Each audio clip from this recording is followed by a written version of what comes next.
घरात नेहमी कसल्या ना कसल्या तरी समस्या असतात का? तर मैत्रिणींनो, श्री स्वामी समर्थ केंद्रानुसार काही उपाय आणि तोडगे नक्की करून पहा. जेवण झाल्यावर कधीही उष्टे ताट सोडून उठून जाऊ नये.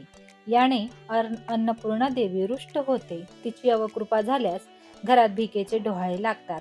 यासोबतच लक्ष्मीचा वास राहत नाही. त्यामुळे आपण कधीही उष्टे ताट ठेवून उठू नये. घरामध्ये कधीही चप्पल बूट उलटे ठेवू नये. यामुळे शनिदोष वाढतात. यासोबतच घरामध्ये नेहमी कटकट होते आणि याचा अनुभव बहुधा सगळ्या माझ्या मैत्रिणींनी नक्कीच घेतला असेल. त्यामुळे बूट कधीही उलटे ठेवू नये. सकाळी सकाळी घरात अस्वच्छता राहणार नाही याकडे विशेष लक्ष आपण महिला वर्गाने द्यायला हवे. घरामधील दरिद्रतेची देवी अलक्ष्मीला दूर करायची असल्यास रोज सकाळी लवकर उठून घर अगोदर स्वच्छ करून घ्यावे. सर्व सणवार आणि शुभतिथीला घर पवित्र ठेवावे. संपूर्ण घर स्वच्छ करावे आणि पाण्याने धुवून घ्यावे. तसेच घरात गोमूत्र शिंपडून घ्यावे. अशाने घराची पूर्ण अशी शुद्धी होते आणि आपलं घर हे नेहमी मग पवित्र राहतं. ह्या गोष्टी आपल्याला प्रत्येक नवीन सणावाराला करायच्या आहेत. अंथरुणावर बसून जेवण करणे अशुभ मानले जाते. असे केल्याने कुंडलीतील राहूचे दोष वाढतात. राहुहानीमुळे अचानक धनहानीचे योग संभवू शकतात. पुढील काही उपाय मात्र आवर्जून करा आणि फरक पहा. दररोज सकाळी लवकर घर झाडून पुसून स्वच्छ करावे. तसेच घरातील फरशी रोज पुसावी. फरशी पुसायच्या पाण्यामध्ये थोडेसे खडे मीठ घालावे. याने आपल्या घरामध्ये पॉझिटिव्हिटी येते. तसेच घरात जर काही कीटक असतील, काही माशा वगैरे असतील, कुठलेही कीटक असतील तर ते निघून जातात. घरातील प्रत्येक खोलीत एका वाटीत खडे मीठ घालून ठेवावे. मिठाला पाणी सुटेल तेव्हा ते वाहत्या पाण्यात सोडून द्यावे आणि दुसरे मीठ वापरावे.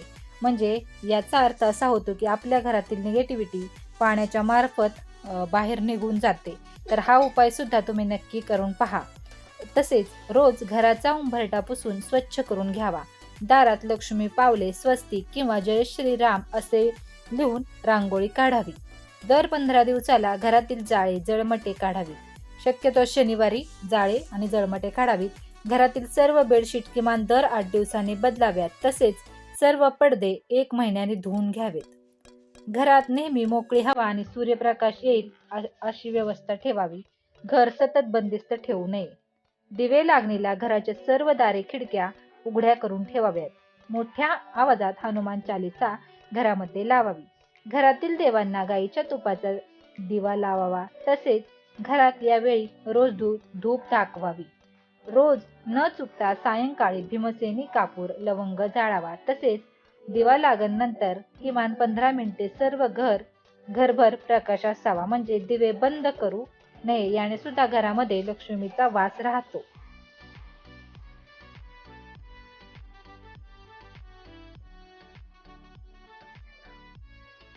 दिवे लागणीला तुळशीपाशी दिवा आणि अगरबत्ती लावावी. तसेच मुलांना सोबत घेऊन देवापाशी शुभम करोते म्हणावी. तसेच आपल्या घराला आणि घरातील व्यक्तींना सुखरूप ठेवण्याची प्रार्थना आपल्या आराध्य देवताला नक्की करावी. हा सुद्धा अनुभव तुम्ही सगळ्यांनी नक्कीच घेऊन पहा. घराच्या मुख्य दरवाजावर कोहळा अशा रीतीने टांगून ठेवावा की घरात येणारी व्यक्ती त्या कोहळ्या खालून प्रवेश करेल. कोहळ्यामध्ये नकारात्मक शक्ती खेचून घेण्याचे किंवा कमी करण्याचे गुण असतात. घराच्या सभोवती मन प्रसन्न करणारी फुल झाडे नक्की लावावी. तसेच तुळशीचे रोप तर प्रत्येकाने लावावे. ते आपल्या घरासाठी शुभ असते. आपल्या घरात येणाऱ्या कोणत्याही व्यक्तीस कधीच मन दुखावून, अपमानित करून किंवा नाराज करून पाठवू नये. शक्य असेल तर अल्पोहार देऊनच त्यांना रवाना करावे.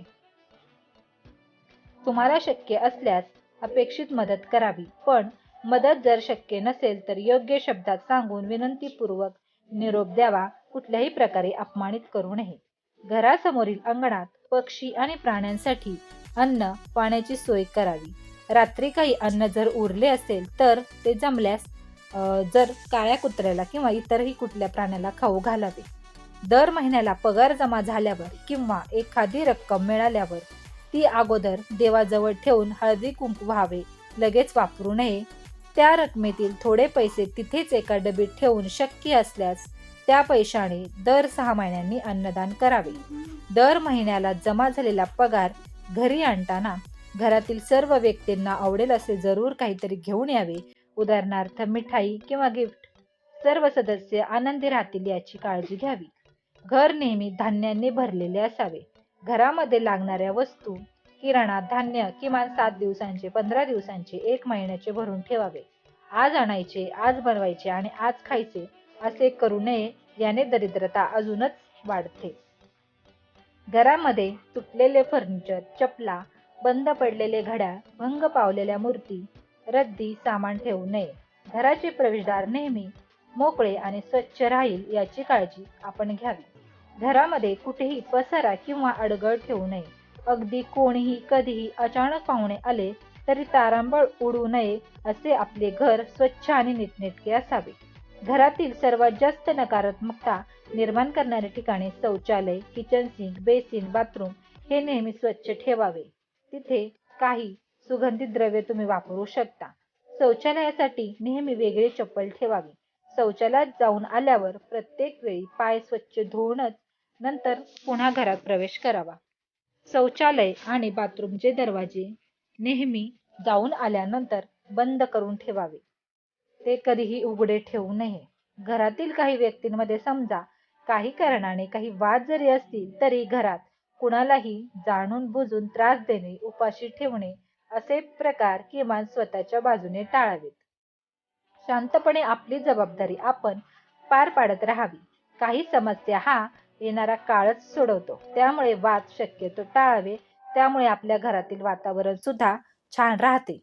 घरामध्ये सगळे सणवार प्रथेप्रमाणे साजरे करावेत. कुलधर्म, कुळाचार नेहमी करत राहावे. याने घरामध्ये पॉझिटिव्हिटी राहते. तर मैत्रिणींनो, आजचा व्हिडिओ कसा वाटला हे मला कमेंट करून नक्की सांगा. श्री स्वामी समर्थ.